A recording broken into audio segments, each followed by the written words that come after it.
Oi, gente! Essa é a segunda parte do reino animal. Rapidamente, os detalhes estão no primeiro vídeo. Primeiro, reino porífera, as esponjas. Sim, aquelas que não tem porcaria nenhuma, não tem olho, não tem boca, não tem tecido, não tem nada. Ficam lá, filtrando, quietas. Os quinidários, as águas-vivas, os corais, as anêmonas, que cagam pela boca e que podem queimar.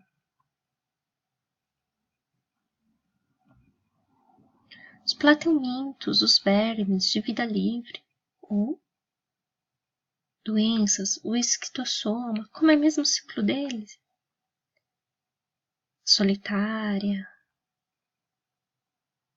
a lombriga, com a sua cara simpática, né? E os problemas que nós podemos ter. Pronto, fila novo, fila molusca. Sim, aqueles de corpo mole. Podem ter concha interna ou externa. Exemplo: lula, polvo, os bivalves, ou seja, aqueles que têm duas conchas, ostras, mexilhões. Aqui, caracol, lesma. Essa aqui é uma lesma do mar. Elas são lindas, são coloridas, são super simpáticas. Quase tudo aqui a gente come, né? Ostra a gente come, mexilhão a gente come. Caracol, famoso escargot, algumas pessoas comem. Lula, polvo, ou seja, bem importante. Também algumas coisas são vetores de doença. Lembra do Bion Falaria? Ele é vetor do que mesmo? Qual que é o ciclo? Que doença? O outro filo, Anélida. Sim, anéis. Tem um corpo segmentado. Quem você lembra? Da minhoca. Olha, o corpo dela. Todo segmentado. Super importante. Por quê? Porque ela vai consumir matéria orgânica e transformar em humus, que é mais simples para as plantas assimilares, servem de adubo.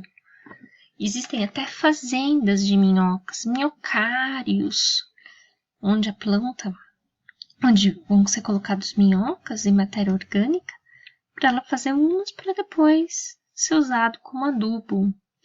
Na terra, em vida livre, ela vai cavando o solo, fazendo buracos, airando o solo, super importante para os vegetais, para a saúde do ecossistema. Tem minhocários também em menor escala, onde você coloca comida e as minhocas vão digerir isso e você consegue humus. Também tem a minhocussu, olha o tamanho dela, lembrando, só para lembrar que não é só essa espécie de minhoca de solo normal que você sempre vê. Existem muitos tipos, algumas até bem grandes. Quem mais? Sanguessuga. Caso vocês não saibam, antigamente se usavam sanguessugas para fazer tratamentos. Na verdade, ainda são usadas. Umas coisas mais alternativas, né? Onde elas vão perfurar o hospedeiro, que pode ser uma pessoa, pode ser um outro animal, né? E ela vai sugar esse sangue. E esse daqui, colorido, quem é? São os poliquetas. Eles vivem no mar, também tem um corpo segmentado, sendo também parte desse filo. O próximo filo, os artrópodes. O que surgiu nesse grupo? Patas articuladas. O que mais? Exoesqueleto. Isso mesmo, uma carapaça, uma proteção. Isso, aquilo que quando a gente pisa, faz crack. Positivo, protege. Qual que é a desvantagem? Como crescer dentro dessa carapaça? Então, de tempos em tempos, os artrópodes têm que fazer a muda. Ou seja, eles deixam essa carapaça antiga, saem dela Nesse primeiro momento eles vão estar moles, eles vão crescer e depois isso aqui vai se enrijecer de novo e aí vai ficar um período sem crescer. Como assim? Fez a muda, cresceu. Ficou duro a carapaça, fica um tempo sem crescer. Até que está apertado lá dentro. Rompe, faz a muda, também chamada de equidise. Cresce, endurece. E assim vai, ao contrário da gente, que tem um crescimento contínuo até uma certa fase que estaciona. 5 grandes grupos. O primeiro, os insetos, grande, diverso. O outro grupo, crustáceos. Outro grupo, os aracnídeos. Outro grupo, os quilópodes, ou seja, sai uma pata articulada de cada segmento. Quem são eles? Lacraias. E os diplópodes, cada segmento sai 2 patas articuladas. Quem são eles? Os piolhos de cobra ou centopeias. Esses aqui não são tão importantes, não são muito perguntados nas provas. Não vou dar muita atenção. Esses daqui, quais são as características? Continuando no filo dos artrópodes, os insetos, quais são as características? 2 pares de antenas. 3 pares de patas. O corpo dividido em cabeça, tórax e abdômen. E pode ter asas. Super importante para a conquista do ambiente terrestre.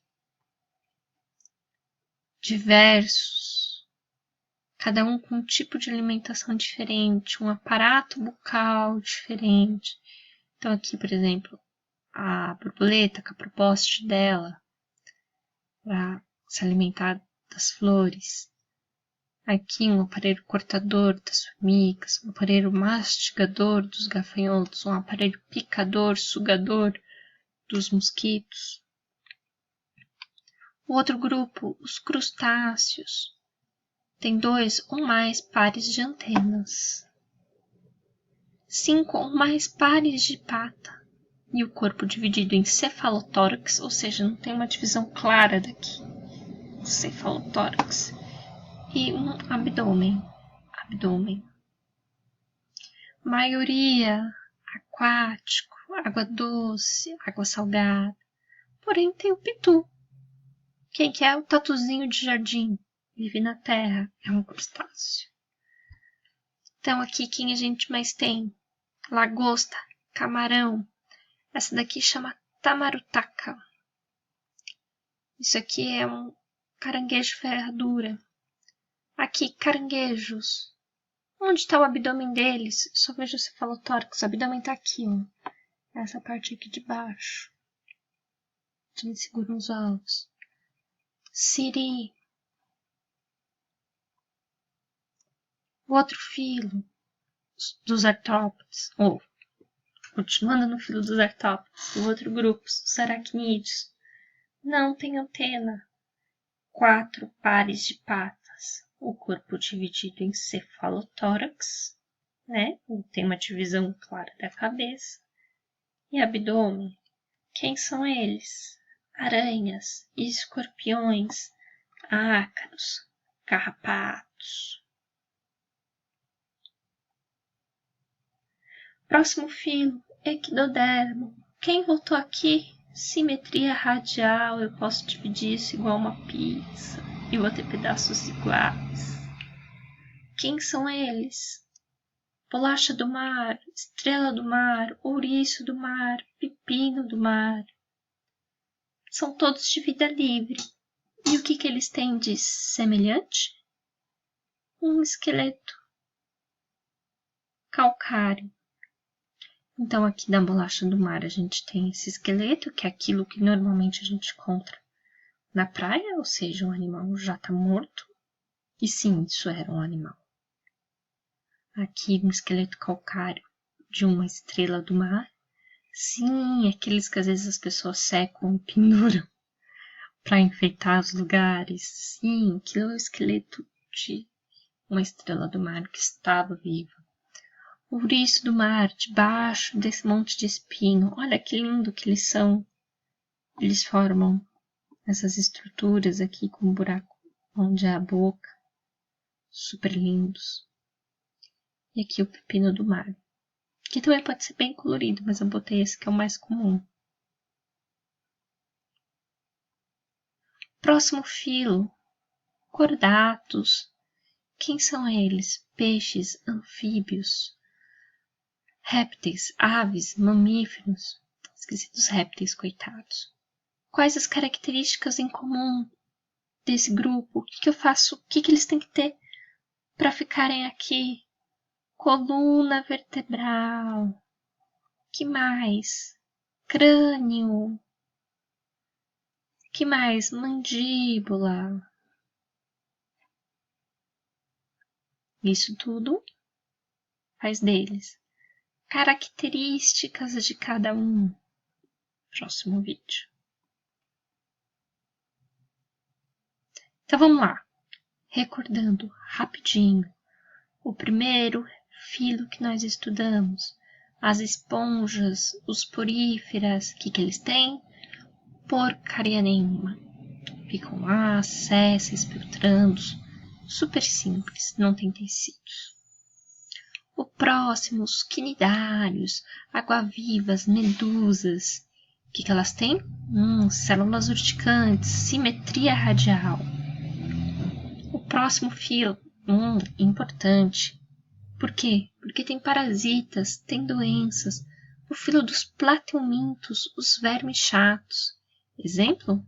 Solitária. Depois, nemateuminto. As lombrigas. O próximo filo do moluscas. Quem? Lesmas, caracóis, lulas, mexilhões. O próximo, Annelida, vida livre. Nossas amigas minhocas. Estão lá no sólago. Corpo segmentado em anéis. O próximo, artrópodes. As 3 grandes divisões principais dentro dos artrópodes. Insetos, crustáceos, aracnídeos. O que difere? Quantidade de pata, quantidade de antena. Divisão do corpo em abdômen, cefalotórax ou tórax e cabeça. O próximo filo dos equinodermos, volta da simetria radial, esqueleto calcáreo. E depois nós temos quem? Eles, os cordatos, os peixes, os anfíbios, os répteis, as aves e os mamíferos. Sugiro a vocês fazer uma tabelinha com as principais características, principais representantes.